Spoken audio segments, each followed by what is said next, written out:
Aight. Aight. Mm-hmm. Mm-hmm.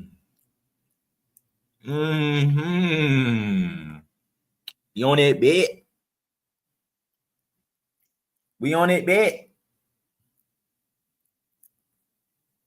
We on it, bet? Yeah, we on it, bet. Great. We on here. Be on here. So look.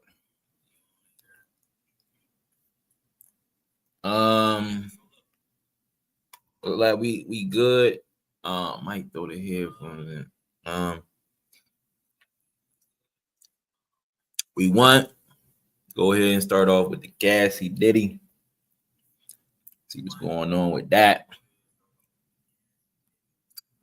I'll pull it up on the screens.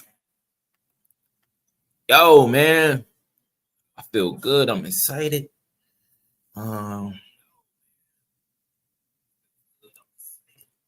That's my let me go ahead and turn that down. Just check and make sure that's cool. All right, so boom. Let me pull up the let's go ahead and pull up. So look, we're gonna go play by play with I like using Axiom thing. You know what I mean? We get like a little play by play. We use X joint.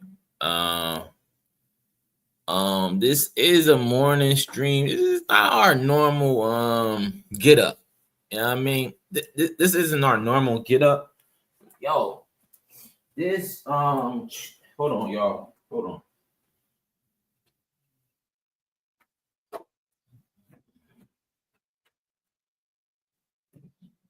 Hey, I'm about to die again. Try and get comfortable, man. Try and get comfortable. I'm trying to get comfy. For real. Get comfy. We gonna be in for a little bit. You feel me? Yeah, man. Yo, congratulations to y'all, bro. For congratulations to y'all. The clipping of this going to the clipping from this going to all the other sites and all that, bro. Thank you, man. Y'all been showing up. Y'all be showing up and showing out. Yeah, feel me. Matter of fact, yo, see already. Let me see. Matter of fact, look, I'm gonna go. I would have went back in, come back in, but guess that's cool. It's cool. So yeah, we about to do act does the best. Act is the best doing the play by play on this, man. And I want to see what the fuck happened. It's hard to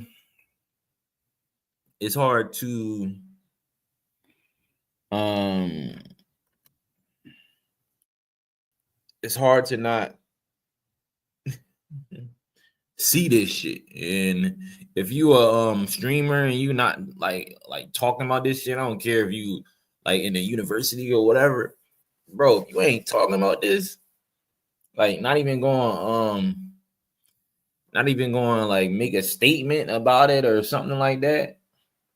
Like you guys say something, y'all. You know what I mean?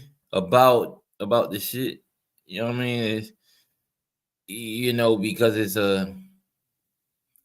it's something that's going on, and it's it's being talked about. Nobody's saying anything. We just gonna say stuff when albums come out, which is cool too, because we can get to some albums. I'll get to some announcements and all that good stuff. Um, I still got the 24-hour stream coming. I will be dropping the date soon. Um, but oh my gosh, this 24-hour live stream that I got coming up, it's nobody's doing it. Nobody like no. What I'm about to do, nobody's doing it. So I want to keep that straight. And yeah, we're gonna go ahead and get into it first. Let's get into it, and then we'll we'll get into it. Let's get it started at least, because they've been in there for like 2 hours. They've been in court for like 2 hours. You know, I hate court. Like, court on some bullshit. By the way, go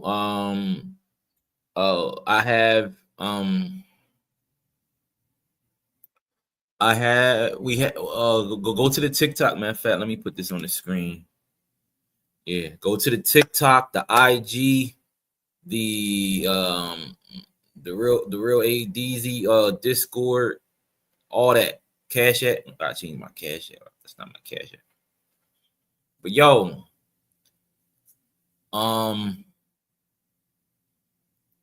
dang, this nigga got an ebook. This nigga, wow. Oh shit, that's dope. All right. So yeah, let's tap in and see what's going on, because Kid Cudi, that's crazy. I just tapped in. Kid Cudi supposed to be on trial this morning. Listen.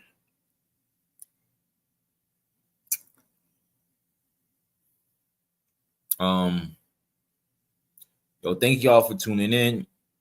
Y'all not here, right? Y'all not just right here on Twitch.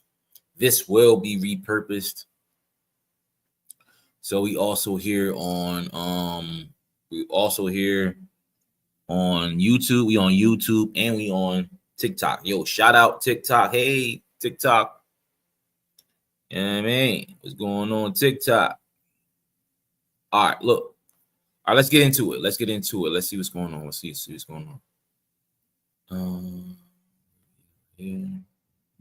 Trafficking and non-consensual acts, he was involved in setting it up. Not only that, he admitted that he bought drugs to Diddy. Sometimes with his own personal money, sometimes with money that Diddy gave him. So again, he's admitting to drug buys, right? So he needed immunity. He got it. He also admits he's a white guy, if you don't know. He's a white guy and admits that after Diddy tried to slide one day, Diddy was trying to slide on Suge Knight, and he was driving. He said, yo, this is too dangerous. He wanted to leave the job. Okay? All right. So here we go. We got he's back on the stand. Oh, bull, we usually do a bunch of pre stuff before we get into the witnesses and jurors coming in. So they said the entrance has much more security, presumably for the arrival of Kid Cudi. Now, up in court before the jury's brought in, the judge is saying, I didn't hear the government objecting to Kaplan testifying about Miss Ventura asking for drugs in Boston. So it looked like, they basically tell the judge, we're about to ask this Kaplan dude, that's Diddy's lawyers. They said, we're going to ask Kaplan, the former assistant, did you only buy drugs if you're on TikTok, did Cassie request that you buy drugs for her? Tap the screen if you're on TikTok. Please, Cassie please Diddy, tap the screen. Both of them are like damn near crackheads. Tap the screen, please, if you're on TikTok. Thank you. So. They used to call each other get high partners, okay? Okay, so let's get back into it. So let's get Mr. Kaplan on the stand, and he gets on the stand. The AUSA says, hey, what did you carry around for Mr. Combs? He said, usually carry around like about $50,000 on his private jet. AUSA says, did you ever pick up cash for Mr. Combs?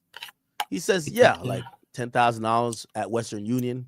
It will be mostly from the Combs Enterprises, though, okay? AUSA says, what long-term relationship of Mr. Combs were you aware of? Kaplan says, Cassie.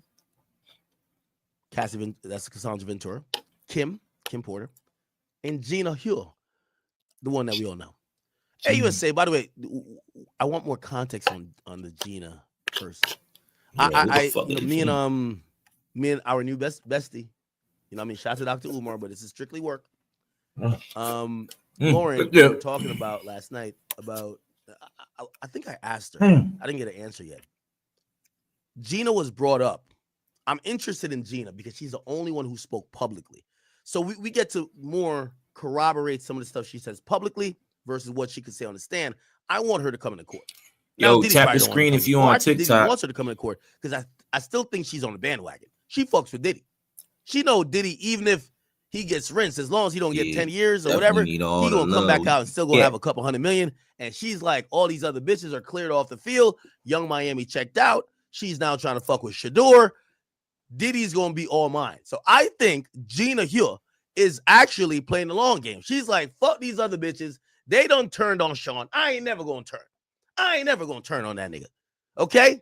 Dang. And now, if he ever gets out, he gonna realize I was the only loyal bitch left. And I'm down for the freak offs again. So I think Diddy's lawyers said they were asking the AUSA, why don't you bring her? Who is this chick? And if the defense is asking why you don't bring a witness, it's because they think that witness is gonna say stuff that makes Diddy look good. So I gotta believe that Gina's still on the bandwagon. So I gotta see what Gina gotta say. We want Gina. We want Gina. Hashtag we want Gina. Okay. Gina, get up in the courthouse. Okay. We have a whole interview of her. That's the only time she went bad against Diddy, but she must have been a loyal bitch. I don't know what she did to make it up to Diddy, but Diddy took her ass back. Okay. Oh, well, look, y'all. I think this is Gina right here.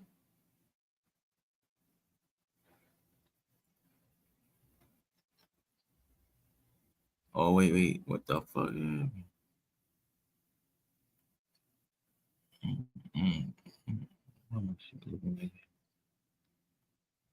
Boom.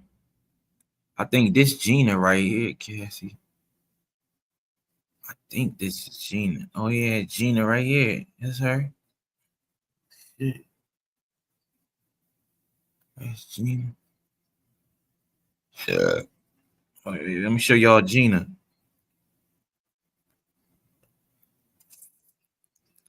Look at Gina. Okay. All right, let's go back to this, see what's going on. For the feds. You start dealing with these like innocuous chicks who are like, you know what I mean, the perfect victims. They're gonna go work with the feds to get your ass locked up for 55 years. But the majority, like, I'm gonna be honest with you, and I'll just speak about his premarital life. Young boys always have a harem, future harem. They're like notorious rappers that just have women cycling through, and they have like a roster of 10, 15. And there's a kind of a main girl, but then if she ever leaves, the other. Yo, I see y'all on Twitch. Shout out to y'all on Twitch, man. Some of y'all might be like, "What? No, this is and YouTube." Okay? I see you on YouTube. Diddy clearly had one. Who else has one?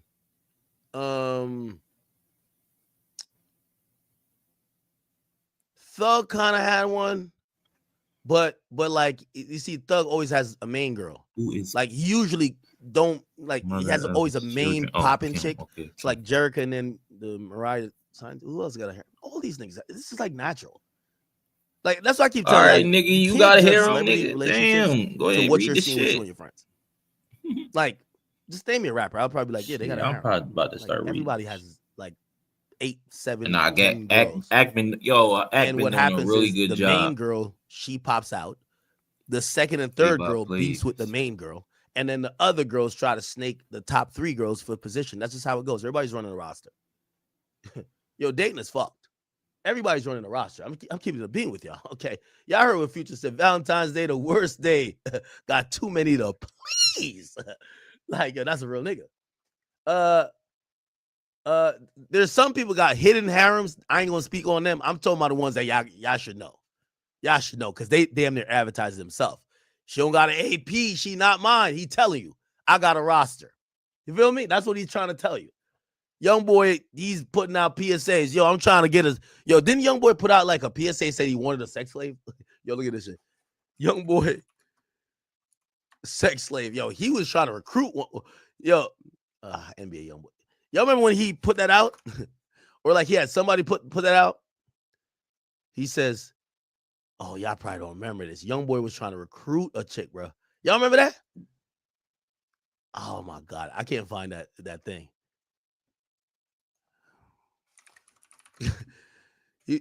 Hold on. Put my shit. Where am I? How it became? Okay, pause. Let me see. Where am I? He had posted some dumb shit. Not just some dumb shit, but it was just like, yo, me and my girl, we recruiting a bitch. Just know you got to be our sex slave. And I'm like, all right, cool. By the way, it's the same thing. Like with all due respect, T.I. Tani's a real one. Tani been down from the get-go. Tani was popping before T.I. T.I. got with her.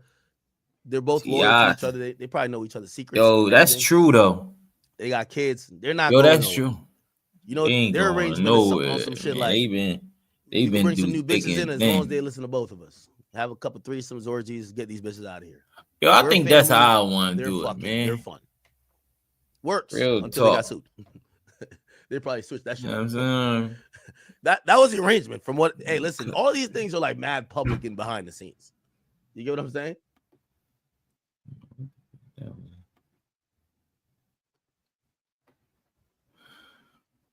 You said what? Y'all remember when Young Boy put a joint out? Yo, come on. Somebody said Future, aka Nick Saban. Fredo Bang with a dating 2 chicks. Nah, yo. Most of the people doing polys, they don't got a roster. Like what I'm saying is that niggas who be having a roster, they just got a bitch in every city. So when they're in LA, they're fucking with their LA bitch. When they're in Miami, they got like 2 bitches in Miami. They go to Booby Trap, throw 10,000. Yeah, that's the locals. Well, that might be a little too big. Pop out with her to a yacht. Like I like it. There's another chick who be in Wynwood. They go fuck with her real quick.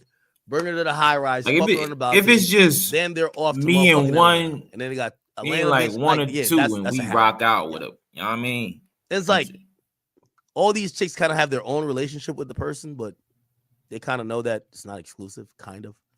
Like mine's is definitely because you'll see them on Shade Room arguing. Bitch, rocking out. He sent me this. No, he be clowning you to tap me. The screen and you on TikTok. No, you're in the please stop it. We don't care. Tap the screen. You on TikTok.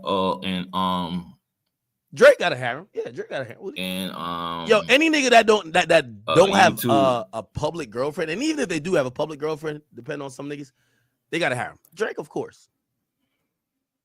The only thing is Drake be weird with this shit. Yo, also Drake his motivation to fuck bitches be like personal, like he's trying to. Yo, also go to our forecast. I'm gonna put it on the screen. Like most women would want to fuck a billionaire, best rapper of all time. So he just wants to fuck the love of your life rather than just pussy.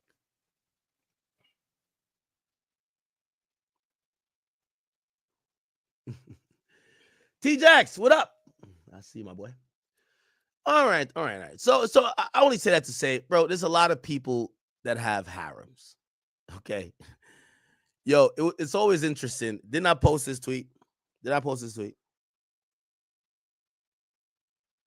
Let me not try to air people out before they think I'm snitching, huh?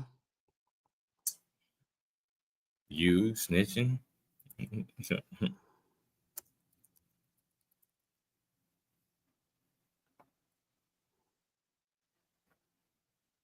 Boom. I don't even. It's at forecast.com on YouTube, man. Y'all, the last chick that Future was pressing was like, yo, you fucking with Trippy? She like, your Future, like, why are you pressing me? Like, you got, and she named 6 girls. She's like, you got all these other hoes. Like, what's going on? Yeah, all these niggas got, here's what it is. Now, if y'all want to call that sex trafficking, all these niggas going to jail. I'm going to be honest. But, again, I don't think they would go to jail just because, number one, I don't think none of these chicks are not doing it willingly. They're getting gifts and all that shit. Second of all, I'm going to be honest with you. It's the Cassie and Gina types that, like, you got to do that shit with some ghetto bitches, bro. The ghetto bitches, like, they're not going to be jealous and keep it to themselves. Like, play this. If Diddy was dating 2 ghetto bitches, ain't no way. Put it like, nigga, I know, nigga. Diddy should knew what was coming up. Lawsuits or you going to jail. Because if Cassie was a real bitch, she would have been pulled up on Gina and Kim Porter to scrap. That's a ghetto bitch. A ghetto bitch, she go through your phone. She send the bitch pictures. She send the bitch pictures of you laid up in a bed with her. She try to meet up with her to fight. Yes. when you got a chick that's keeping it too polite, yeah, she about to tell on you, nigga. Oh, nigga, she about to book too much. You need a ghetto bitch. Oh, she gonna pull up, throw a shoe at her, break a window. She gonna call her job trying to get the other bitch fired. Yeah, let them beef. When you got mad bitches and they're not beefing with each other, everything seems too copacetic. Oh, this is problems. As a nigga, they gotta beef to keep you good. Okay, you about to, what you say, you about to slap the shit out of her? Okay. You shouldn't do that, but I'm gonna just chill back. I'm gonna just chill back. If Cassie was on some, I'm gonna pull up and slap Gina, all Diddy would have had to been was Peacemaker, and nothing would have happened because both of them on him. Let me change mine.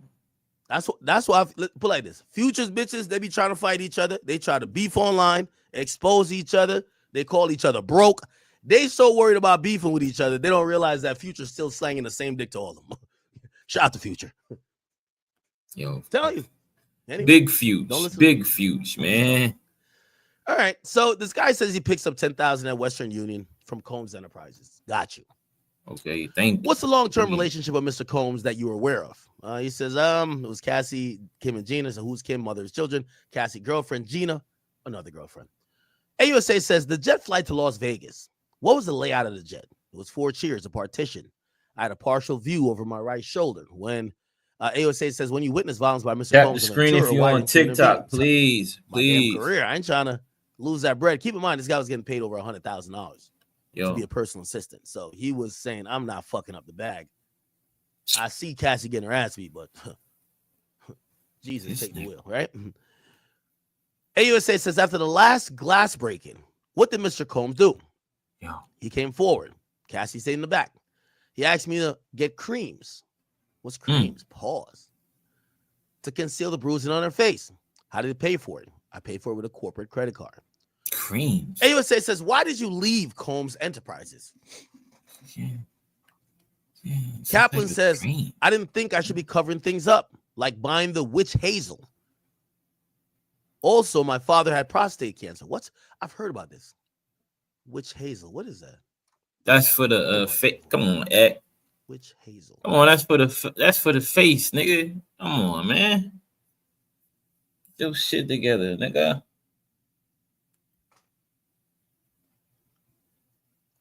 That's for the face. Come on, man. What the fuck? It relieves minor pain and irritation in the rectal area. Oh my god. Oh shit! I ain't know all that. I ain't know all that. I thought it was just for the Let me tweet out the stream. I thought it was just for the when you trying to clear your face up. Shit, you trying to clear it up on your face. Trying to clear your pimples and shit. So witch hazel is some rectal curing type of thing, right? I thought I've heard it in other contexts. Maybe I'm wrong. But right here it says relieves minor pain and irritation in the rectal area. That's what they're saying. Damn. Wow. Okay. Give me 1 second. Okay. I'm just tweeting this out. Yes. Wow. Yo, that's great. I would like to go, man. I'm about to ask a girl, like, if a nigga like, oh, Kid Cudi just showed up. If a nigga got, fuck about this goddamn Kid Cudi just showed up. If a nigga got like, oh nah, this like, I'm gonna pause that for a second. Like, if a nigga got like a certain amount of money, like a good amount. Hold on, somebody text. Shout out to D Starling. Stripe D Starling, what's good? Yo, if somebody got like a lot of bread, they got a lot of money. I think we're gonna talk about this on the podcast. Yo, we got a podcast that's doing really, really good. with my friends. Forecast. My family put it on the screen. Put it on the screen. So y'all go check it out. Check out a couple of things. Podcast is doing real good. Everybody tuned in. Yo, it's on YouTube. It's also on TikTok as well. But yo, that's a question that I would like to really like. If the nigga got some bread with him, and you been getting sores down there, you've been getting herpes, catching shit, you've been catching a bunch of shit. Like, do you stay?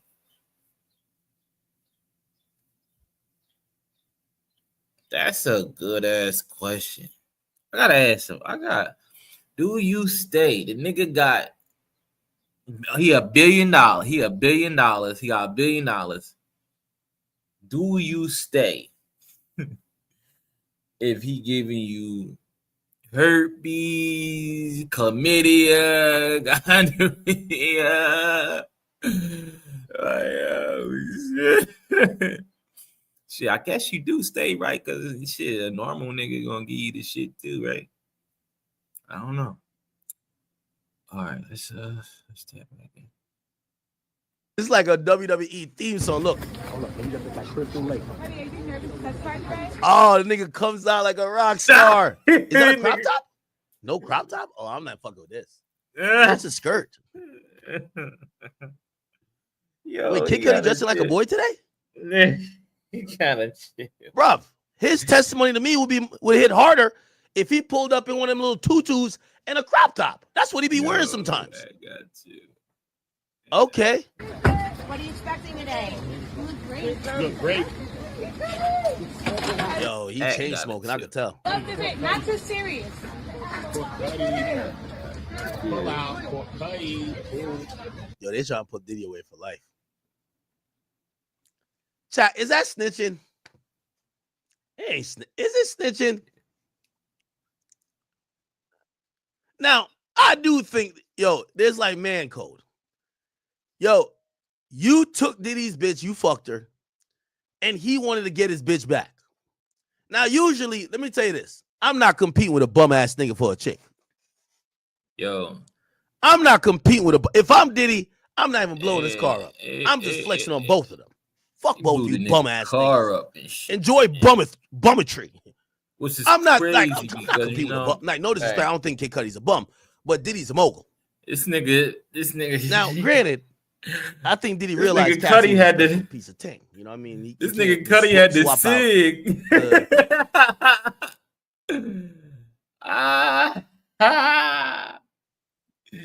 Yo, Cudi pulled up with the sig.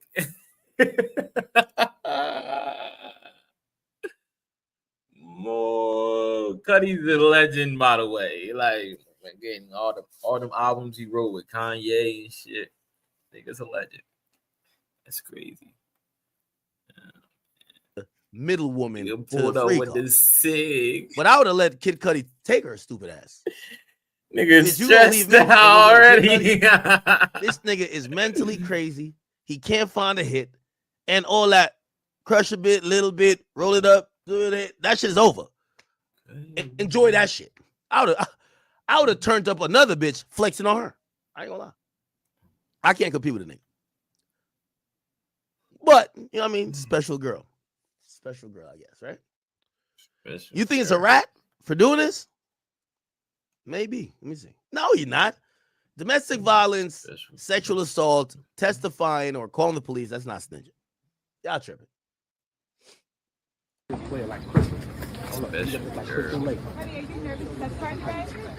are you expecting today? You look great. You look great. I love the fit, not too serious. Pull out. Okay.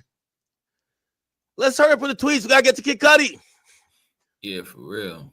Okay. Any of violence? So it says also my father prostate cancer. Any of violence? He threw things at Gina. Ooh, we heard about this. We're gonna go to Gina's shit soon. In the entry of the main home on Star Island, what was he throwing? Green apples. How hard? Very hard. Later, I took the medicine bag into their room. Mr. Combs wanted to leave quickly. Then what? I heard Gina at the gate and male voices. Now, here's the thing. It's important. This is the first time. I was saying to Lauren last night. Like we were sending voice messages back and forth. Shout out to Lauren Conlon. She's a white girl I played that comes out of court. Because she was, we were just trading ideas. No freaky shit, chat. No, like, Dr. Umar is going to be proud of me. Trust. Straight work. And I said to her, I'm excited to see if Gina's going to get some type of action in here. I have a sneaky suspicion Gina's still on the bandwagon. She ain't give up yet. I think she looked around and said, finally, I've never been his number one bitch. I've never been his number two girl. Gina got out the country. Finally, all these other bitches have eliminated themselves. Young Miami ran for the hills. She's chasing down a 20-year-old fourth-round quarterback, Shador. Cassie over here, fucked up, got old as shit. Not we all age, but listen, women, let me tell you this. Don't date the billionaire in your early 20s, then settle with the broke trainer in your when it's about to be over. No, cash out. Cash out. I guess if anything, fuck with the broke niggas when you're like 20, 21, and by the time you're about 28, get the bag. And what I mean get the bag, you about to have kids, you wanna have a lifestyle where you're not running around fucking everybody for whatever. Get the guy of highest value. Cassie retarded. She did the opposite. She fucked the billionaire when she was 20, got whored out, and then after she got the broke nigga. And then that's why she sued later, because now poverty didn't feel too good. Come on, man. Talk about it. Gina, I think that's what she's trying to secure the bag, right? I do want to see if she's going to be participating in this trial. I think she's still on the bandwagon. If she's not, she would probably be in the trial as a prosecution witness, right? Think about it. Diddy's lawyers is asking, why don't y'all bring her in? That means she's probably rocking with Diddy still. Okay, so Diddy used to throw apples at her, blah, blah. Gina was at the gate. They heard male voices. Who was the male voices? Was security. They said, when you left, what did you do? Collected myself. Then I went to work for integrated marketing firm. So we left Combs Enterprise. Too much violence. Okay. Dang, this nigga Diddy snapping. Combs Agnafilo says, why did you go to work for Combs Enterprise? He was an incredible entrepreneur. I learned from him. So what did Brian do as COO, which is the Chief Operating Officer? Ensuring profitability of each unit. Kaplan says, I was an employee when Revolt launched. Agnafilo says, tell me about it. We were on the 6th floor of 1710 Broadway. Everyone was there. It was momentous. Diversity was important to Mr. Combs. That's what Agnafilo asked. Kaplan says, specifically for African Americans. Agnafilo says, what did Blue Flame do? So that was marketing for Ciroc. So what was Diageo? They owned Johnny Walker and others. Mr. Combs set up marketing entity for Ciroc. Agnafilo said, what was your job? For example, Mr. Combs would say, we're going to leave the house. He meant 3 to 5 minutes. I had that checklist for bags, toiletry. It was a bad look if something wasn't in there. Agnafilo says, is there a binder near you? I can't read that. Kaplan says, it says Southern District.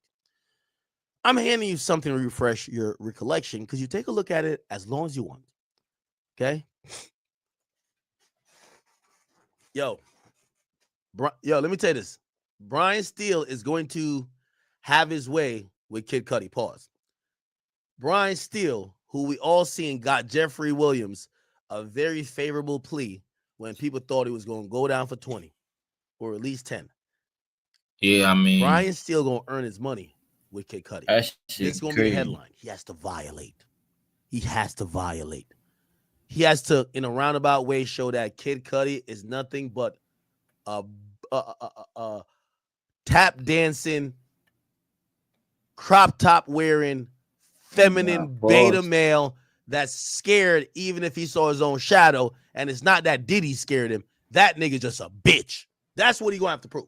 Yo, it's wait, how you know Diddy blew up your car? Nigga, you just a bitch. Stop playing. You know you a bitch. You a bitch. You've been a bitch the whole time. You crop tops. Yeah, come on, stop playing. You a bitch. Like, that's all he got to do. He just be like, yo, why are you here? Oh, you here to say that Diddy blew up your car?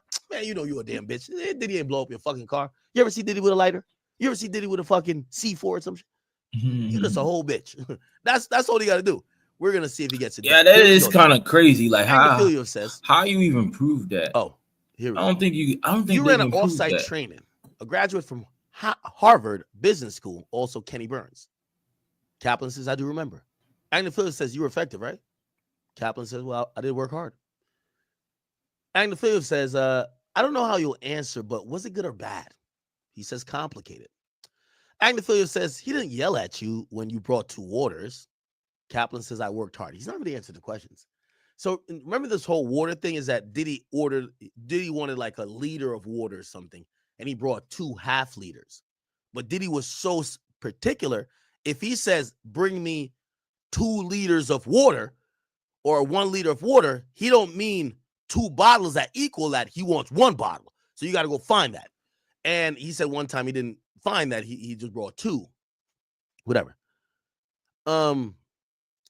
Agnifilo says, so he didn't yell at you when you wrote 2 words, right? So I worked hard. He says, okay, who was Biggie? So, he was a huge rapper who unfortunately passed away. Agnifilo says, wasn't Biggie's birthday a holiday at Combs Enterprise?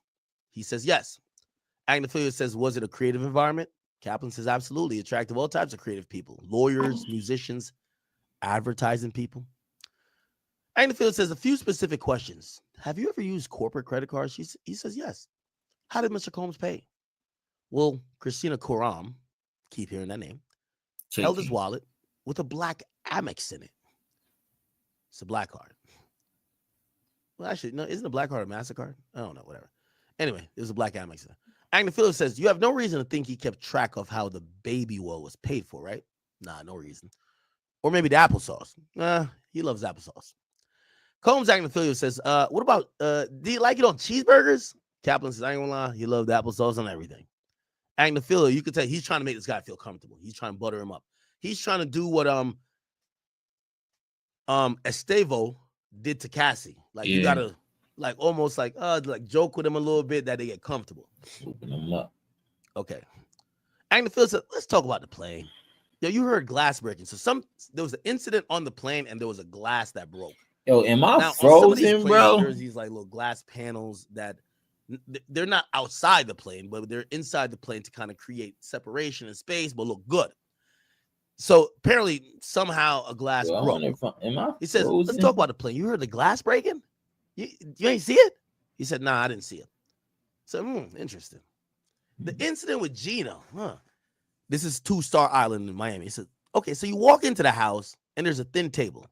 He says, I don't know. And the figure says, wait, so you don't remember how a person could get out of the gate at 2-Star Island? He says, no, I don't remember that. I just remember there was screaming and commotion. Agnifilo says, wait, screams of terror, like how I could get the gate open? He says, I don't know how to distinguish the two. Okay. Agnifilo is cooking low-key. Agnifilo says, he threatened your jobs, but did he ever physically threaten you? Like, okay, it might have been like, yo, I could fire you. Cool. But did he ever say, nigga, I'll beat the fuck out of you and fire, right? He says, he never threatened me physically. Okay. Agnifilo says, you talked about Kim Portner. How was she different? Kaplan says, his respect for her was very different. They had incredible kids. Agnifilo says, thank you. Okay. And by the way, we all agree and we all think that Diddy's respect for the mother of his child was different. I've been making this argument ever since. I think Diddy fucked up by Cassie wasted her 20s doing freak offs and everything else, trying to get Diddy to fully commit. I don't even think she cared that Diddy had other bitches. She wanted a status that another woman got, maybe a little bit more. She wanted to be a wife. She wanted to have kids. Diddy never wanted to give her kids and was never going to make her a wife. After 10 years, she realized she wasted her fucking time with this nigga. She got tight.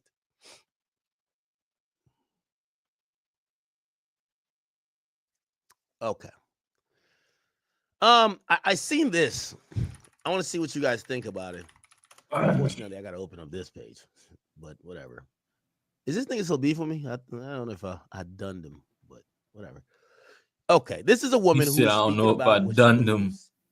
Is Cassie's motive. Listen to this, and I'm just gonna read the chat or look at the chat for, y'all could do a poll, but I want to watch our live reaction.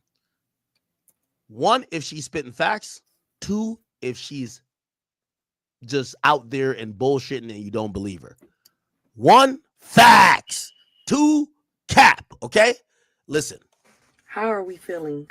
How are we feeling about Cassie now? I just want to say this. A long time ago, I said, I don't believe Cassie. I don't believe she was ever a victim. And let me tell you something. It's so many people talking about some, oh, she didn't want to upset him. She didn't want to this. They was texting. She was in a safe space. You mean to tell me she can leave the relationship, go get married to the help unharmed, but she was that scared of him? No. I said a long time ago, and I got chewed up for it. Cassie got jealous when he saw how he put Young Miami on. She started thinking about all the disgusting stuff she was doing with him, and she left with nothing. And she like, damn, he just turned Miami up overnight, then turned her into a millionaire overnight. Young Miami ain't even rapping no more because she. Now, I am going to agree with that somewhat. I feel the way, like, you know, here's the difference, though. Diddy was a little bit closer to his prime with Cassie. And I hate to pause it, but, you know, I just got to add some 2 cents. Diddy was closer to his prime with Cassie. He was the way bigger star. City Girls did have a buzz. Diddy might be a billionaire, but his star power was dimming a bit.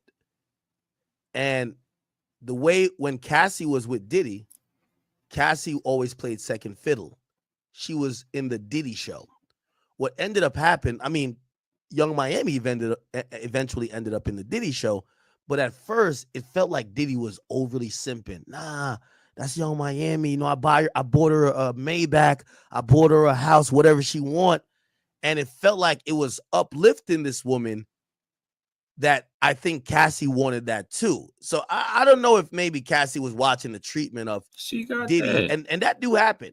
Your ex bitch see you treat your new bitch a little bit better and say, why the fuck you ain't do that with me?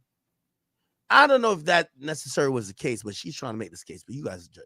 She was doing with him, and she left with nothing. And she like, damn, he just turned Miami up overnight. Then turned her into a millionaire overnight. Young Miami ain't even rapping no more because she got her own show. She the face of this, face of that. She was getting money. He put Miami in position, and he never put Cassie in position. Nobody is a sex slave. I'll tell you right now, I know some females who are into all that stuff that they saying. I would never expose because I'm the type that listen but don't judge. But I can tell you right now, I know some females who into everything that they're saying. Nobody's forcing them. Nobody's forcing them. It's easy to paint somebody as a monster because they're doing vile acts. I know I'm turned up and they more turned up than me. Scorpios, most Scorpios, I'm gonna be so real with y'all. All right, Scorpios are turned up to the max. I'm with whatever my man with. Whatever he want to do, I want to do too. It ain't really too much that I wouldn't do with my man. But at the end of the day, the males, woo, I don't even know. So all I'm saying is, I believe they were very much consensual freaks of it all. I do believe she might experience some domestic violence just due to the fact that I know some Scorpio males are very controlling. They say that that's a part of our sign. We can get a little bit controlling. I ain't with the putting my hands on nobody, but I believe that. I believe that this man put his hands on her because we saw it. But those freak offs, I believe she liked to do it, just like I know some females that like to do it. I had a female try to convince me that I should get peed on by my man. Like, just try it. Let him do it. Let him do it. Let him put it in your face. I said, sweetheart, I use Noxzema. I refuse. He doesn't even eat healthy enough for me to be trying that. It's like, no, let me stop. Disqualified from the freak off, man. All I'm saying, and y'all can sound off below if y'all think I'm wrong. I'm not going to argue with you for your view and opinion. Cassie liked it. She's no different than Diddy. She got mad once he put Miami on.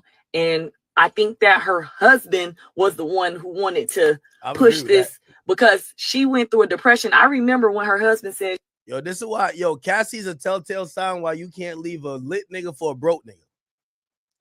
If Cassie had left Diddy and went to Dr. Dre, No lawsuits getting filed. I promise you. I promise you. No lawsuit. This is why y'all females need to upgrade. Cassie downgraded and realized that back, like Uber pools, middle seat in the back of the plane, vacation with the kiddie pool, like that shit don't really hit like the private jet. We're going to Mykonos. Yo, we're doing this. Butlers. Now, I don't hit the same. And because she went through a depression. I remember when her husband said she just out of nowhere got depressed. You know what she got depressed about, buddy? Wow. She saw when Miami said she like golden showers. She knew Miami wasn't lying. We all thought it was a joke, but she knew Miami wasn't lying because she like golden showers too. And she started thinking about the way Diddy was doing all that he was doing and all the cocaine that they probably were into and all the baby oil and all the fun drugs and money that those demonic people are into. And she got depressed because she was living a boring life that she thought she wanted. And she really didn't want that life. She wanted that nasty life. And if I'm wrong, whatever, if you think I'm wrong, fine. But I can tell you right now, and the crazy part is, the girls that I know that's into this, they probably would come on my page and be like, yup. But I wouldn't even do that because that's not my business, y'all business, or nobody's business. But I know for a fact that there are females who heavily enjoy every single thing that's being said in that video. Diddy would have never had this problem had he got a ghetto bitch. I've been telling y'all, a ghetto bitch. Real. I'm done because I've been said too much. Cassie was part of it. All right. Damn. Cool. Let's get back to the tweets, y'all. Niggas should have been on the building. Agnophilia says, this is still to the Kaplan guy. This is on, I think this is either his recross or just the first cross examination. When you set up the hotel room for Mr. Combs and Mrs. Porter, was there baby oil? No, there was lotions. You expressed cautions about hotel while you clean the room. Oh, wow. Okay, so now, and I know Diddy and his lawyers. Oh, this is really big, chat. Pause. It's really important that Diddy's lawyers finally brought up maybe a situation where, or how Diddy got down with his mother of his child. They said there was no baby oil. They said no, there was lotions. Now, Diddy has to approve what his lawyer's bringing up. Diddy has protected Kim Porter's legacy. He called her his soulmate. That's the mother of his kids. I think this is almost asked in a way to say, bro, don't act like you only set up freak-offs rooms. You used to set up all hotel rooms. Okay, let's speak about you setting up the hotel room for Diddy and Miss Porter. Was there baby oil? And he basically says no. He says there was lotions. Now, I don't know if they're going to pry into that, but what I'm starting to think, again, your lawyer don't do nothing without you approving it. So I believe that Diddy approved his lawyers to ask that questions about Kim Porter, which was to show a difference that, no, you're acting like I had you setting up only freak-off rooms. You set up every room. You set up a room for me and the mother of my child, and it wasn't a freak-off room because there was no baby oil. And I guess instead of answering the question directly, he said, nah, he says no baby oil, but he says lotions, though. Agnophilia says, you express cautions about hotels. Why did you clean rooms afterwards? He said our hotel staff could sell photos. Everyone wants a payday. Ironic, because I think if I'm Agnophilia, I'd be like, did you want a payday? Hold on, here we go. Did you send him a photo of him and Kim Porter? Kaplan says, after she died. So he sent Diddy a photo of him and Kim Porter. He said, I was heartbroken for him. He said, you were close? Kaplan says, I invited him to my wedding. I didn't hear back. Agnophilia says, objection. What the fuck? It's kind of interesting. He objects while he's asking the question. Wow. So people are surprised by that. Ooh. I want to hear about this moment right here. Wow. So did you respect Diddy? Dude says yes. Now, I ain't gonna lie to you. This is gonna tear up Cassie's soul. I don't care if she got a baby in the belly, and it's about to be a third baby with her new guy that's her husband. Remember, Cassie left Diddy when she saw Diddy write something to say not Cassie, Kim Porter was my true soulmate. And Cassie literally said, what the fuck was the 11 years that I spent with you about? What was that for? If that's your soulmate. Now hearing Diddy's lawyers take the approach to say, yo, when Kim Porter came around, was there a difference in how you set up the rooms and what would be in the rooms? And the dude's basically saying, yes, there'd be lotions and shit because Diddy's so freaky. But probably, we don't know. We're assuming here, maybe there were freak offs, but it wasn't freak offs to the Cassie standard where, like I told you, like he had to look at Cassie like an object. He might have loved her, but she's an object. He's having her strapped to the ground, mouth open, and random niggas peeing on her and nutting on her. That doesn't seem like you ain't gonna have niggas do that to the mother of your child. Hell no. Nah. So Cassie's probably, she's not in court, but she's seen this transcript. She probably watching the stream. Cassie, hi. She watching somehow. And she's looking at this and she's saying, what? This nigga told me he was freaking off with everybody. Wait, he was only freaking off with me? He was only using me to get peed on and to extract semen from the guys to rub on his nipples? Yeah. Sorry, Cassie. Yeah, he was the freak off, John. Agnophilia says, what is this a photo of? Kaplan says, me, KK, and Combs at Teterboro Airport. He just got the jet. That's why there's champagne. Agnophilia says, you're happy there, right? Kaplan says, no. Refresh it. It's that I was glad that I found mascara in the back seat. So you could tell this nigga don't fuck with Diddy at all. They've put up a picture of him smiling. It looks like it was back when Diddy bought his jet. And they're at Teterboro. They're having a glass of champagne. It's him, Christina Karam, Diddy. He's smiling in the picture. They're saying, bro, you look mad happy right here. Damn, you were happy to be around. He said, nah. I was just glad I found mascara in the back seat. So this guy's gay. Like, with all due respect, George Kaplan Diddy. Yeah, like we get, this is him right here. Like, I don't got to, like, come on.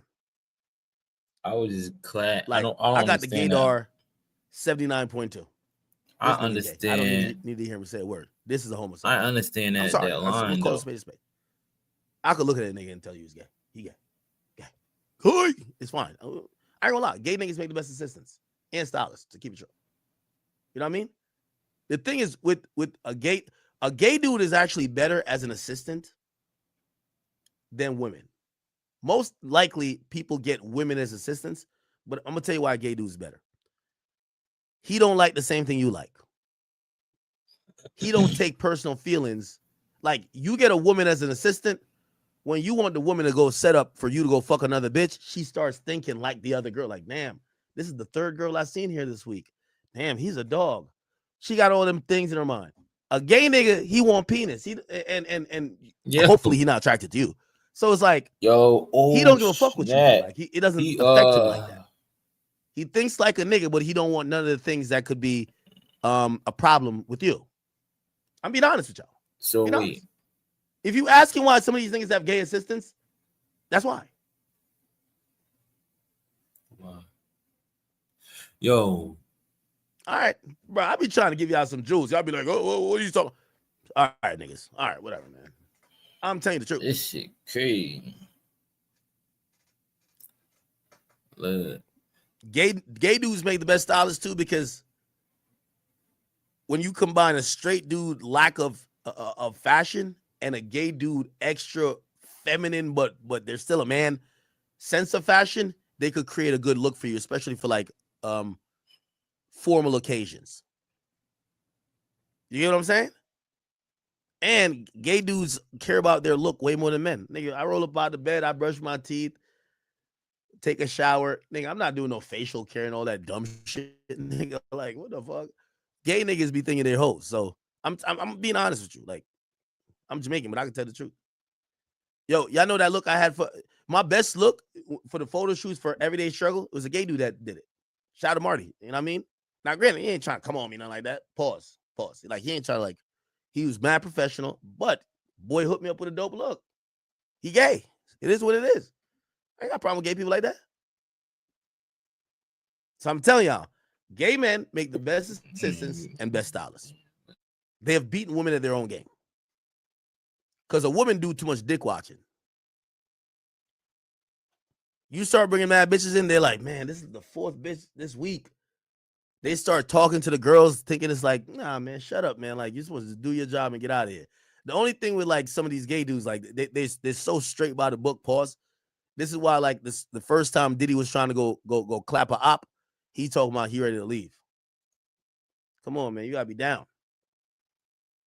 Anyway. So the dude don't fuck with Diddy. Clearly, he said he wasn't happy about the jet. He said he was just happy he found mascara. He gay. Come on now.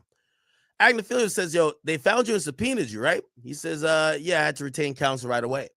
Agnophilia says, no further questions. So what about redirect? AUSA says, what incidents did shook you? Kaplan says, the plane with Cassie and the apples with Gina. So remember, the plane with Cassie is the situation where there was a glass broken, looked like Diddy had an outburst on the plane. And Diddy threw apples at Gina. My bad, y'all.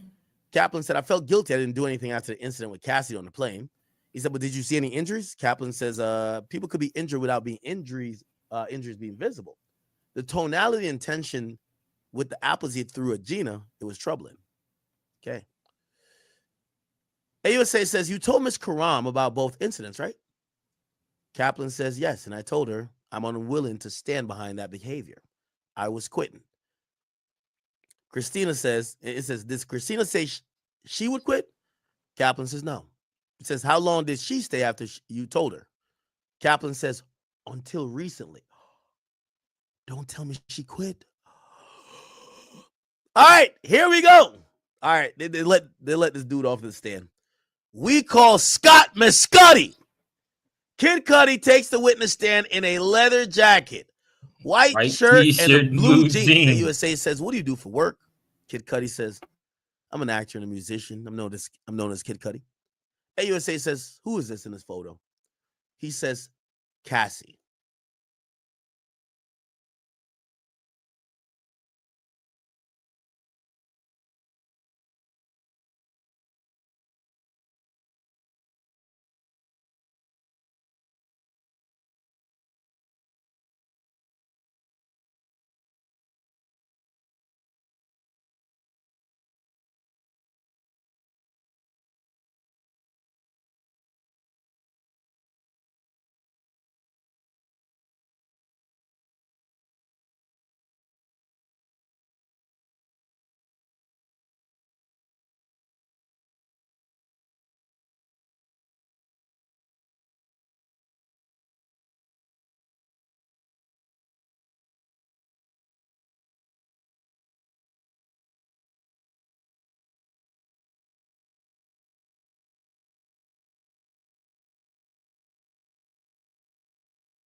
Oh my God, we about to get to it today. Oh shit. Oh shit, chat. Kid Cudi on the stand.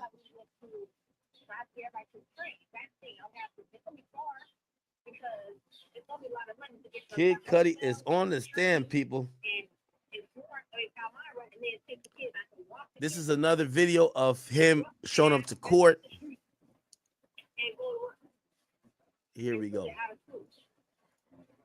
Like Crystal Lake. What are you expecting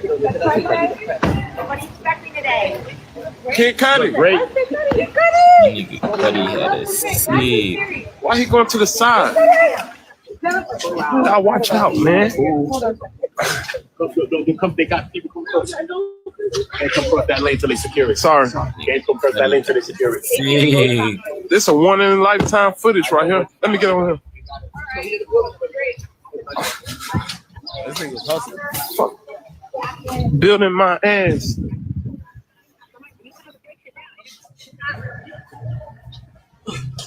And a lot of these TikTokers be hating, boy, because they can't get no footage.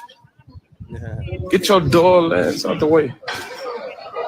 Man, we gonna see Kid Cudi. Now they got these barricaded off. This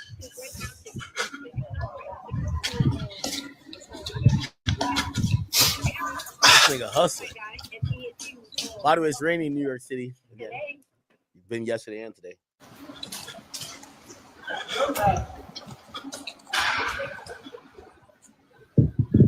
And he gets another That's glimpse. Kid Cudi right there. He gets a glimpse of Kid Cudi going through the metal detectors. Taking off his jacket. He's wearing this. And he's going into federal court, people. Cudi. Taking off his watch. They're not playing around. Now, not all witnesses show up at the front. Cassie never showed up at the front. By the way, Cassie was guarded by HSI agents. She was a main witness. What this tells me, chat, is that Kid Cudi voluntarily is showing up. Cassie was escorted to that building with HSI agents, Homeland Security agents, who brought her in a separate entrance from what you would see. You've never seen her outside. Okay? Now, Dawn did walk through the front. But Cassie, you never seen her in the front. What it tells me is that Kid Cudi got subpoenaed, but he's going there on his own recognizance. Like, the government knows there's a chance that maybe he would try to fight the subpoena or deny the subpoena or not show up and be held accountable for not answering the subpoena. So he walked up in that court confidently because he wanted to do this motherfucking thing. Again, maybe he didn't volunteer, but he definitely got subpoenaed. Okay, so bet. He's on the stand. They show him a picture. He says, that is Cassie. Scott says, and I got to imagine, Diddy's probably looking at him like, Playboy, I should have fucking blew up your house with you in it, nigga. Kid Cudi says, we dated in 2011. AUSA says, anyone else he was involved with? Kid Cudi says, Sean Combs. No. AUSA says, what do you know about their status? I knew that she and Combs had some problems. They weren't dating anymore. So basically, he's trying to say it's not like she cheated on him with me. They weren't dealing with each other. But everybody know, when that's your bitch, even when you're not together, that's still your bitch. Everybody know that. Come on. So Diddy was still tight, right? But Kid Cudi's making it clear, when I got with her, she was not with Diddy. Okay? They had problems. I knew they had dated before, but they weren't together at the time. AUSA says, in December 2011, did law enforcement respond to your home? Kid Cudi says, yes, I had a break-in. Cassie called me at 5 or 6 a.m. She said, Sean Combs found out about us. She asked me to pick her up, so I did. AUSA says, why? She was worried. AUSA says, what was her demeanor? Kid Cudi says she was very stressed and worried. AUSA says, where did you go? To the Sunset Marquee.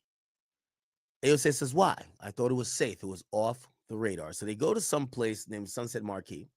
Looked like this was maybe a hotel or something of the sort. Sunset Marquee. A West Hollywood hotel. And they were trying to lay low. Let's look at it. Okay, it looks pretty cool, Chad, huh? I've been in West Hollywood a lot. I've never seen this place. Okay. It looks low-key, though. Nice. So he brings her there.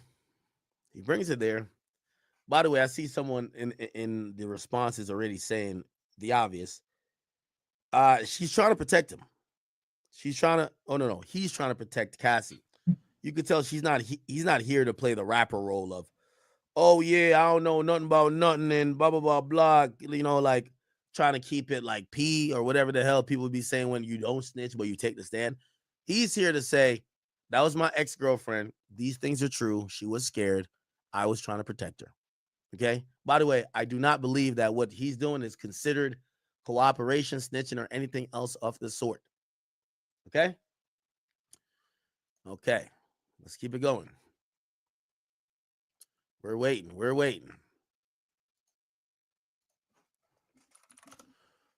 While we wait on more messages about Kid Cudi and Cassie interview. Did Kid Cudi ever talk about Cassie before? I don't think he ever did. Did we ever see? I would fight it to a love. Kid Cudi and Cassie. Fight it to a love. Did we? No, right?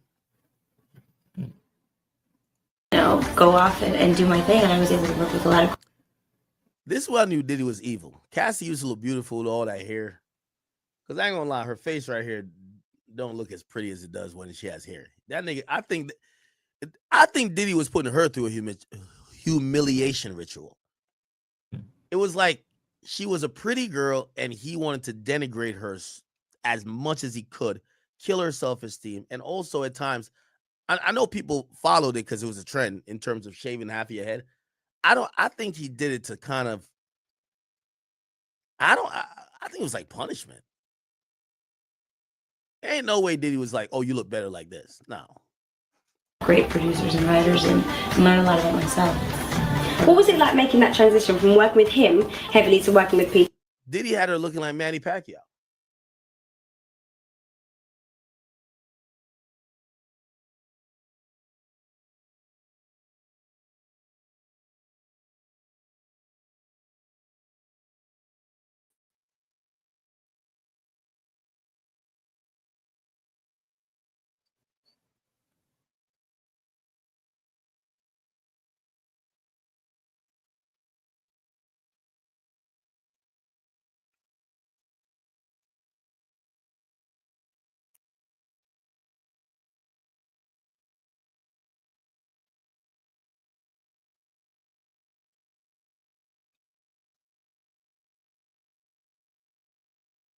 I do think Diddy has some issues from childhood. But he was, and maybe just Kim wasn't going, but he didn't look to try to put Kim through like this humiliation shit to belittle her, to make her feel like she was nothing. But with Cassie, 100%, he appeared to be trying to have her feel a lack of a self-worth. He did it because he seems quite scary. Well, I always worked with. He's not scary. The man himself actually scares me. Oh my God, please do me a little bit nervous. No, it wasn't really a complicated thing because Pup was always involved. But the transition was actually me going and working with completely other different producers. So I Danger, who I did Official Girl with. Let's go back to the tweets. Kid Cudi's on the stand, y'all. Thank you for tuning in.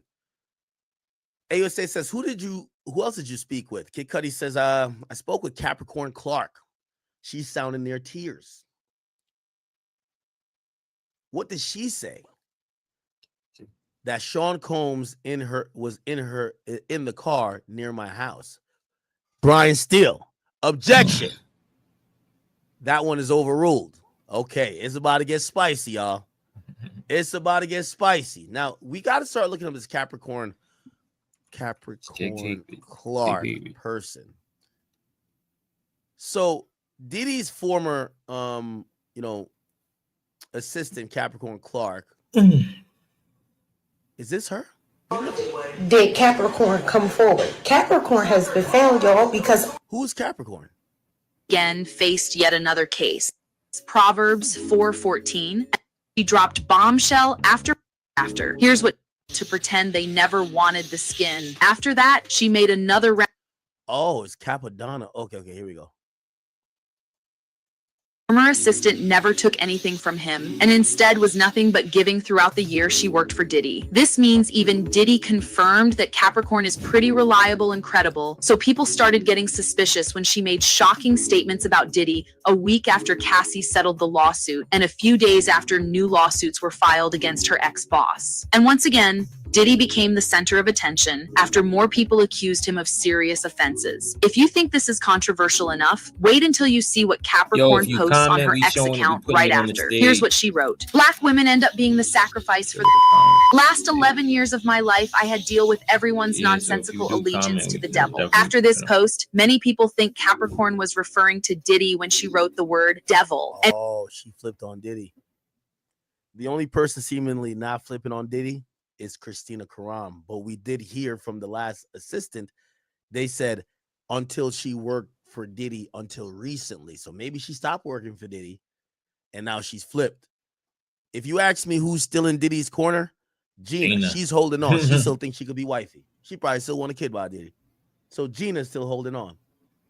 Other than Gina, we have who else? Christina Karam.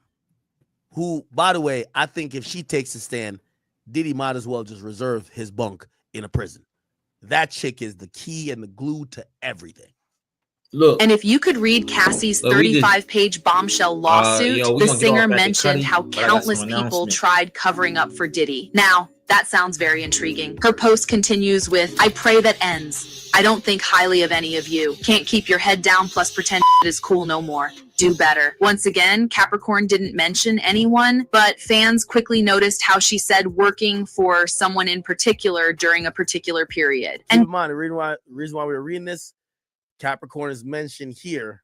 Kid Cudi says Capricorn called her in tears. And he says, what did she say? That Diddy was in a car near my house.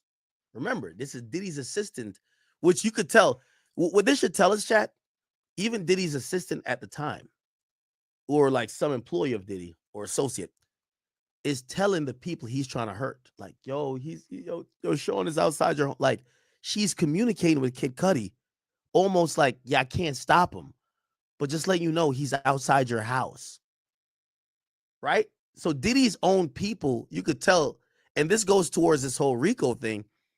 Yeah, people were in his organization, but they were doing their job, but they weren't with it. They would even tip off the people he was trying to do stuff to. Yo, Diddy's in his car outside your house. Overruled. Let's see what's the next thing. This is gonna be tense, chat. So you call Sean Combs? Kid Cudi says, yes, I did. I called him. He says, I'm over here waiting for you, playboy. AUSA says, when you arrived, what did outside look like? Kid Cudi says, pretty normal. AUSA says, do you have any security cameras? Says, yes, but I found out they weren't working. Kid Cudi says, but the security cameras had been moved. He says, did you move them? Kid Cudi said, no. So Diddy got there, seen security cameras, and either fucked them up or disconnected them or moved them somehow. AUSA says, what did you see inside your home? Gifts were open, some stuff I got from Chanel, and my dog was locked up in the bathroom. He said, well, how did you normally leave your dog? I let him roam. AUSA says, how long you had your dog? 3 years. Says, what changes were behavior of your dog after the break-in? He says, my dog was jittery, on edge all the time. So it looked like Diddy showed up and was making some shit happen. He was making some shit shake. Holy. What the fuck? Sorry. Okay. Wow. So Diddy was trying to intimidate this guy. Let's keep hearing a little bit more about Capricorn Clark. Guess what? Capricorn supposedly worked for Diddy and his label from 2001 to 2012, which was 11 years exactly. Now, start connecting. Answer, he says, yes. He says, I'm on my way. Oh, my God. Yo, Diddy on timing. Diddy on timing. You're not taking away my bitch who do freak offs with me. I'm coming to beat your ass. Yo, Diddy was ready to strap. Yo, Kid Cudi, you would have been on the list with J. Cole and Drake, nigga. Diddy ready to squabble all y'all niggas. That's a fact. I bet. Steele says objection. Judge says grounds. Non-responsive. What? Still overruled. Come on, Steele. You gotta. You know, this is the big press day. We all want to hear what Kid Cudi got to say. You got to body him. Like, yo, chat, I hope you know what's going on. Brian Steele has to body Kid Cudi today. Like this arson shit.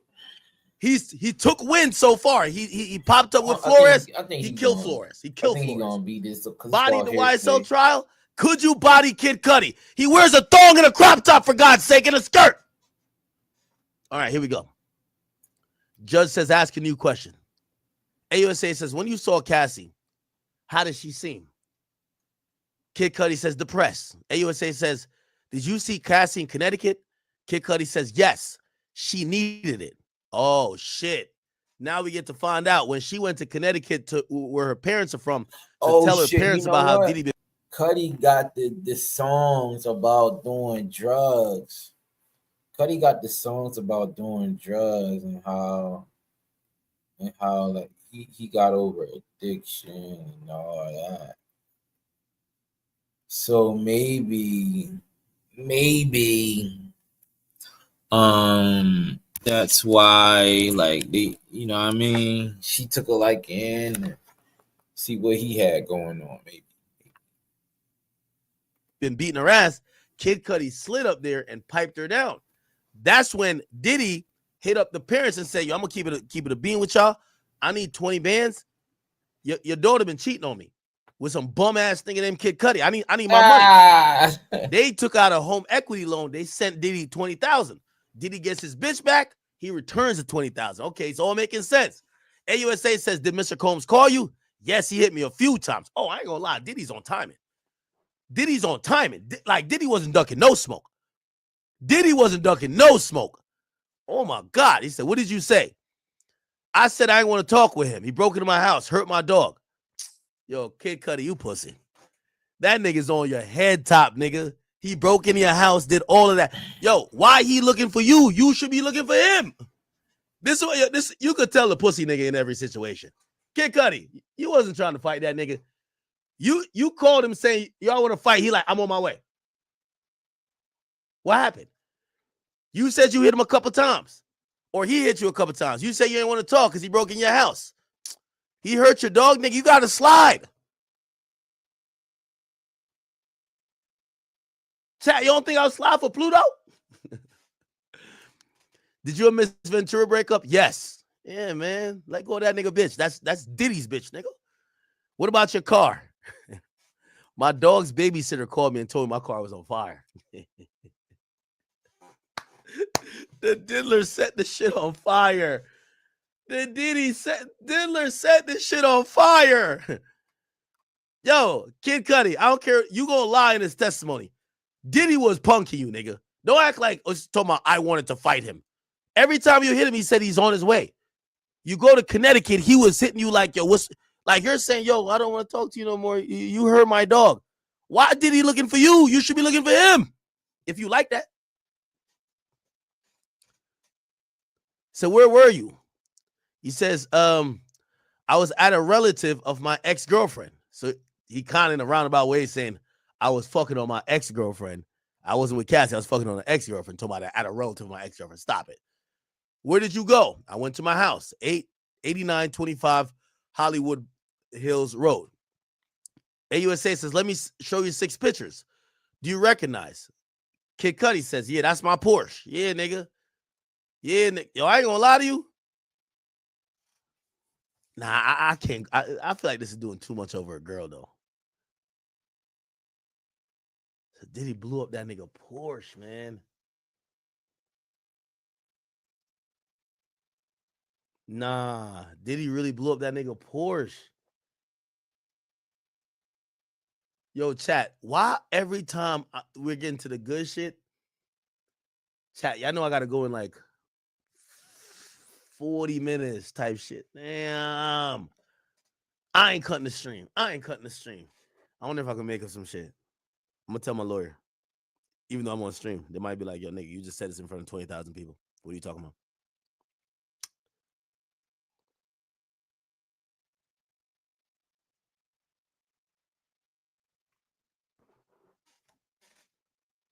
Okay, damn.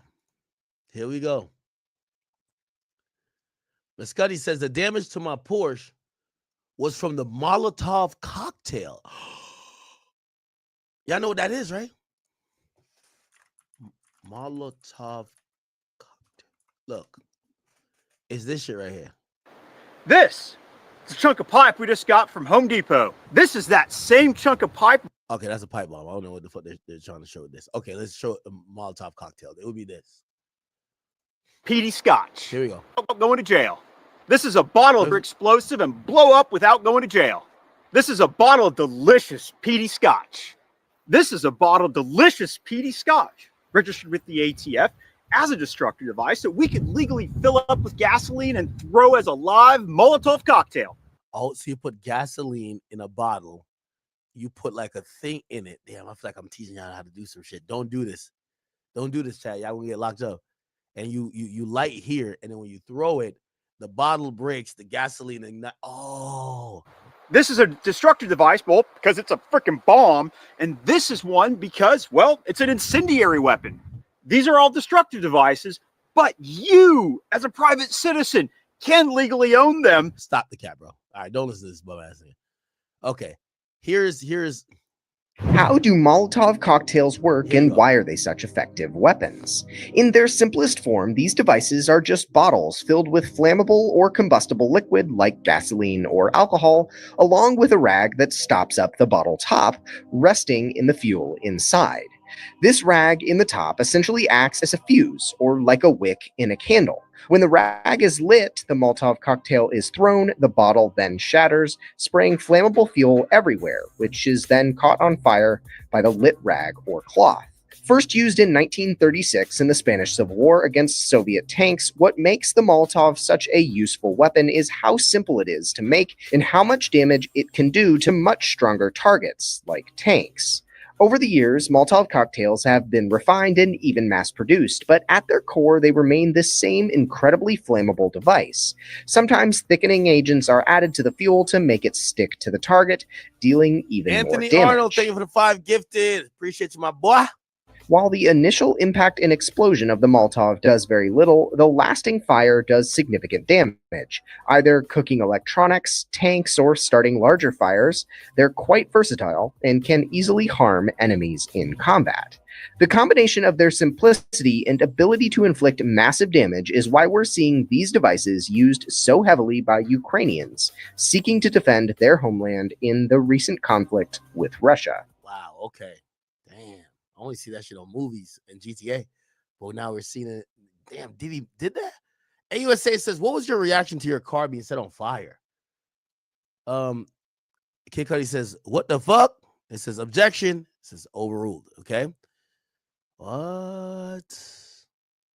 The judge says break. Oh man, don't break right now. Holy shit. Diddy and Kid Cudi is testifying about the arson. Kid Cudi arson. Why we never? There may be I thought a lot of people knew about this because obviously, so carried. Has Kid Cudi ever talked about? I'm outside a wet federal court in Manhattan, where we are about to start day 9 of the criminal trial against Sean Combs. Today, we're going to be hearing testimony from rapper Kid Cudi, who has said through a spokesman that his car exploded in 2012 following threats by Mr. Combs that was contained in a $20 million civil suit filed by Cassie Ventura. Today is expected to be the first time that the rapper is going to go into detail about this incident. We are also expected to hear more testimony from Combs employee George Kaplan, who testified yesterday that he helped set up hotel rooms for the hip-hop mogul, stocking them with lube, baby oil, and Mr. Kaplan also said that he picked up drugs from Mr. Combs on several occasions. I'm outside a wet federal court in Manhattan, where we are about to start day 9 of the criminal trial against Sean Combs. Today, we're going to be hearing testimony from rapper Kid Cudi. Yeah, I heard Kid. Wow.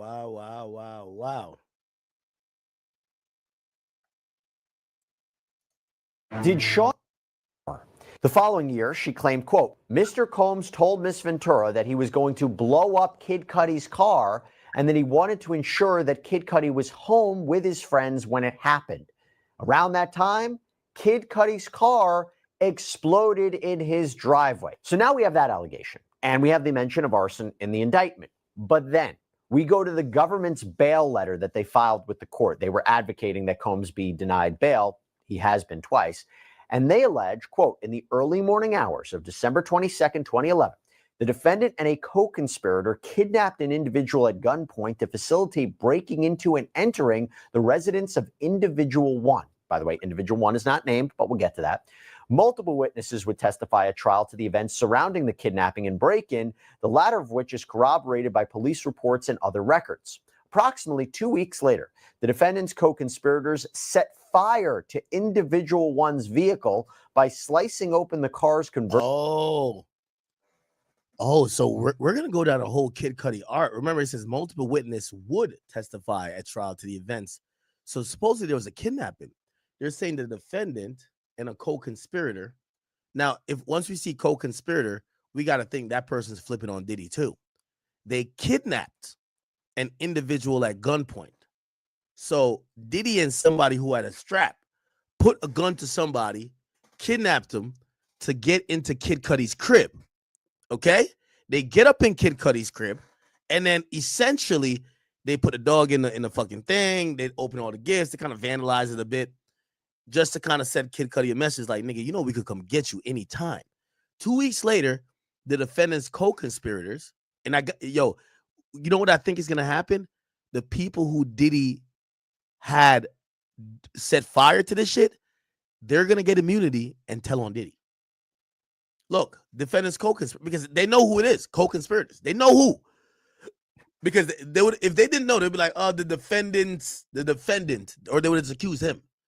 Says the defendant co-conspirators set fire to Individual 1, which is Kid Cudi's vehicle, by slicing open the convertible top and dropping a Molotov cocktail inside the interior.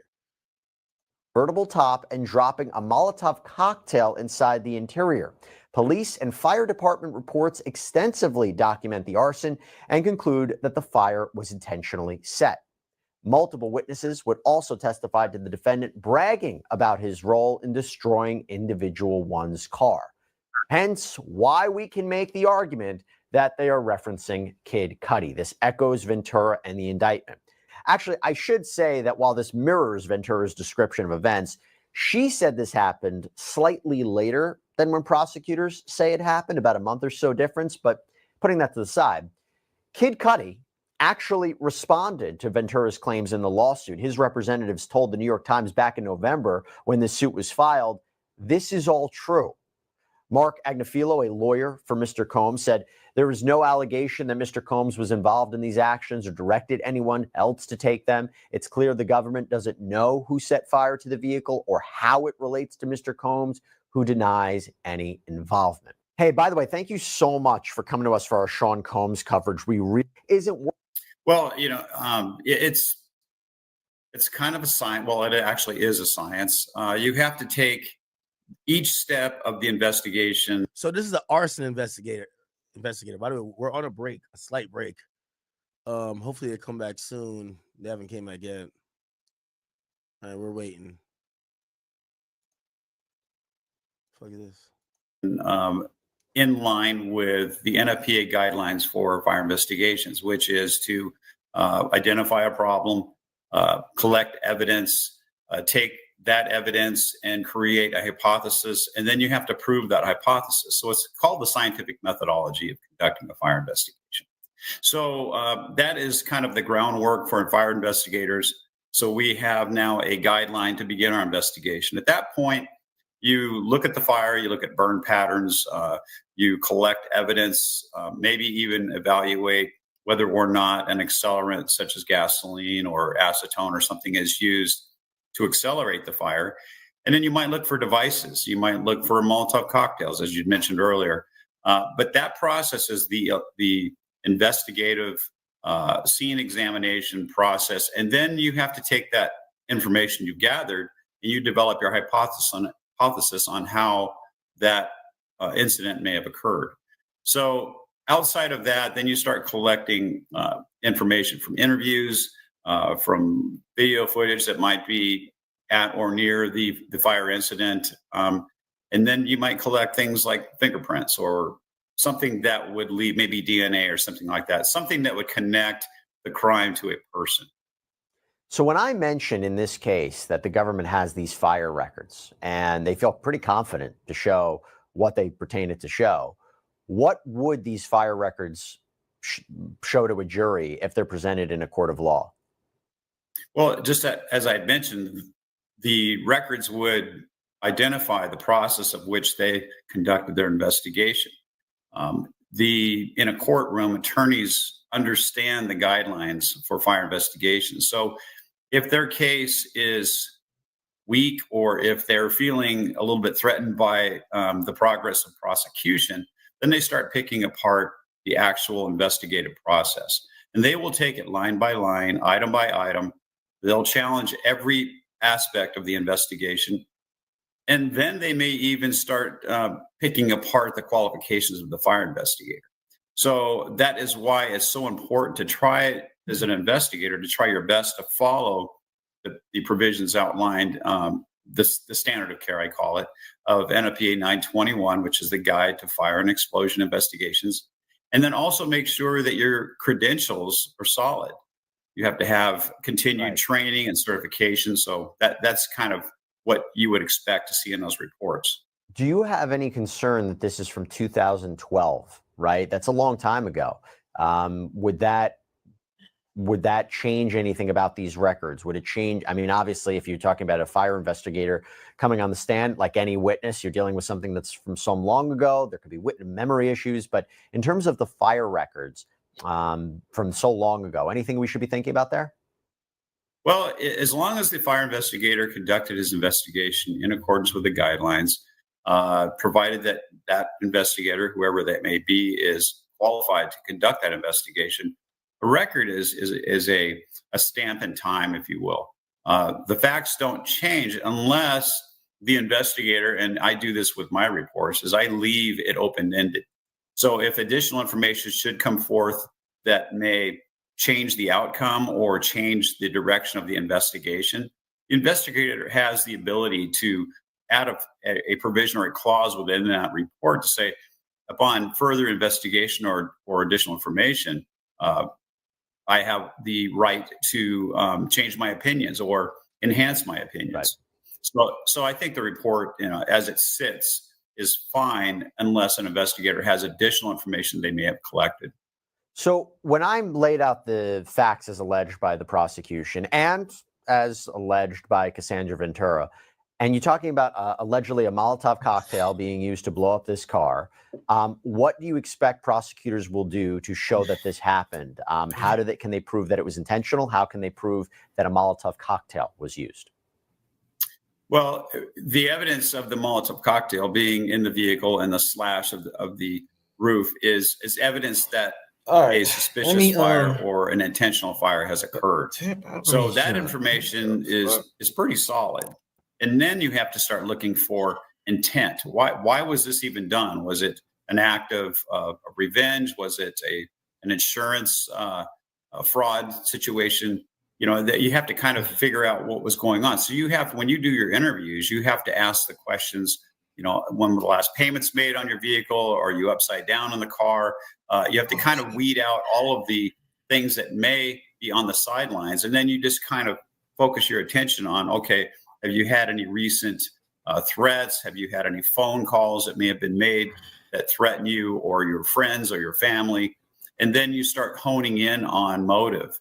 And arson, there are several different types of motives. Arson for profit, revenge, crime cover-up, that type of thing. So as an investigator, you have to begin. Look, all right, check this out. I want to show y'all something.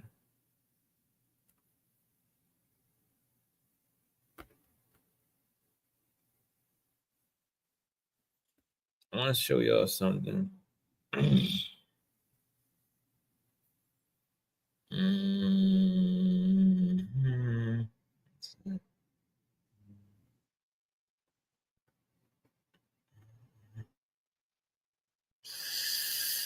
Is it that?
We are.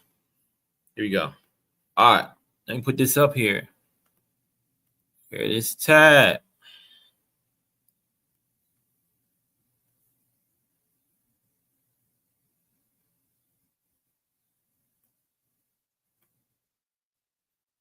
It says right here, Streamer University denial letter. Deezy denial.